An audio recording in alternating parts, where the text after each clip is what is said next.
4대 보험 절세에 대하여 들어보셨나요?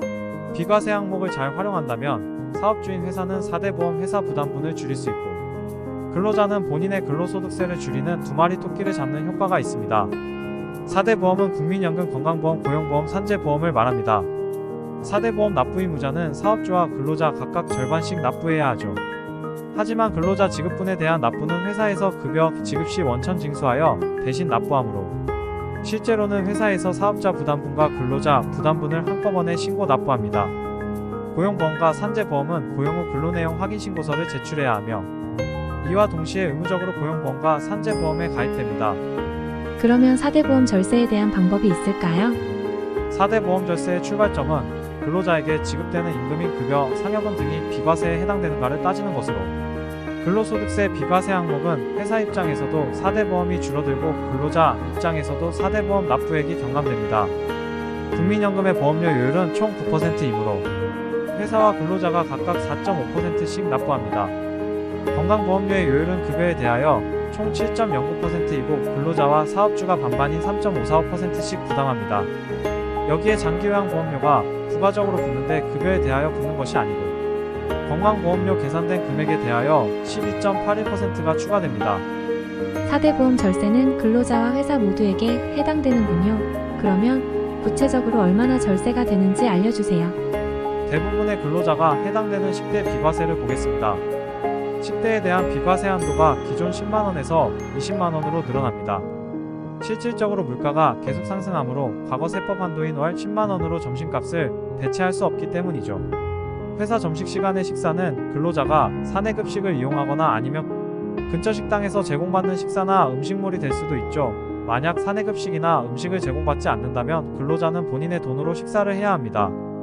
이런 경우 회사에서 지급받는 금액이 세법상 비과세 식대에 해당됩니다. 중복하여 회사에서 식사도 제공받고 식대를 받는다면 식대 비과세 받을 수는 없습니다. 2023년부터는 식대를 음식이 아닌 돈으로 받는 경우 기존 한도 10만원에서 20만원까지 비과세가 확대됩니다. 이번에는 자가운전 보조금입니다. 자가운전 보조금은 소득세법 시행령에 자세히 언급됩니다. 자가운전 보조금은 종업원이 자기 소유 차량을 직접 운전하여 회사의 업무 수행에 이용하고 시내 출장 등에 소요된 실제 경비를 돌려받는 개념입니다. 하지만 운행거리에 따라 실제 지급되는 유류비와 차량의 감가상각비, 톨게이트 비용 등의 소요비용을 정확히 알지 못하기에 회사의 교통비 지급 규정 등 정하여진 규정에 따라 지급받습니다.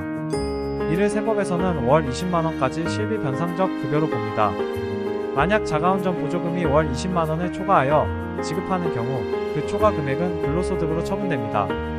그러면 종업원이 시내 출장 등에 따른 여비를 별도로 지급받으면서 자가운전 보조금을 추가로 지급받는 경우에는 시내 출장 등에 따라 사용한 실제 경비는 실비 변상적인 급여로 비과세이지만 자가운전 보조금은 전액 근로소득이 됩니다.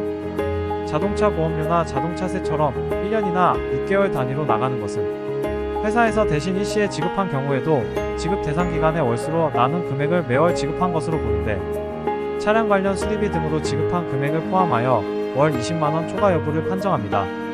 식대와 자가운전 보조금 이외의 근로소득에 대한 비과세 항목은 소득세법 제12조 비과세 소득에서 찾아볼 수 있습니다. 4대 보험 관련 대표적인 비과세는 산재를 당한 경우를 볼 수 있죠. 즉 회사에서 근무하다 죽거나 다치면 산재사고에 해당되는데 산업재해보상보험법에 따라 지급하는 요양급여, 휴업급여, 장애급여, 간병급여, 유족급여 그리고 장의비 또는 근로의 제공으로 인한 부상, 질병, 사망과 관련하여 근로자나 그 유족이 받는 배상, 보상 또는 위자료의 성질이 있는 급여는 비과세 항목입니다. 산재보상법이 아니더라도 근로기준법에 따라 근로자 및 그 유족이 받는 요양보상금, 휴업보상금, 상병보상금, 장애보상금, 그리고 유족보상금, 장의비 등도 비과세죠. 고용보험법의 실업급여, 육아휴직급여, 육아기 근로시간 단축급여, 출산 전후 휴가급여 등도 세법상 비과세입니다. 국민연금에 가입하였다면 국민연금법에 따라 사망으로 받는 반환이 시금 및 사망의 시금도 해당되고요. 위에서 자가운전 보조금을 설명할 때 실비 변상적 급여라고 했는데 대통령령으로 정하는 실비 변상적 급여는 근로자가 회사 경비를 본인 돈으로 선지급한 것입니다. 따라서 회사에서 비용을 정산해 줄 때도 근로소득이 아닙니다. 추가로 다음과 같은 실비 변상적 급여가 있습니다. 생산직 및 그 관련 직에 종사하는 근로자로서 급여 등을 고려하여 대통령령으로 정하는 연장근로, 야간근로수당, 그리고 휴일근로수당은 연 240만 원이 비과세가 되고요. 근로자가 기업부설연구소나 연구전담부서의 연구원이 받는 임금 중에서 매월 20만 원은 연구보조비 및 연구활동비에 해당되어 비과세에 해당됩니다. 요즘 저출산 관련하여 세법에서 지원해주는 사항이 있나요? 물론 있습니다.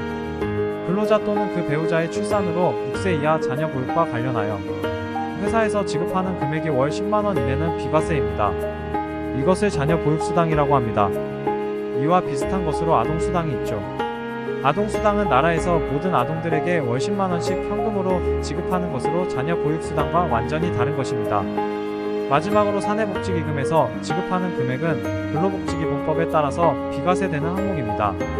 사내근로복지기금은 근로자 복지를 위하여 설립된 비영리단체입니다. 사내기금에서 지급하는 현금은 근로자 입장에서는 비과세 근로소득에 해당되고 회사 입장에서는 4대 보험을 원천 징수하지 않습니다. 예를 들어 근로자의 의료비, 근로자 본인과 자녀의 학자금과 재난구호금이 해당되고 무주택 근로자를 위한 국민주택 규모 이하의 85제곱미터 주택의 주택구입자금, 전세금 보조금과 대출금도 비과세에 해당합니다. 이제 영상을 마칠 시간이네요. 좋아요와 구독 부탁드려요.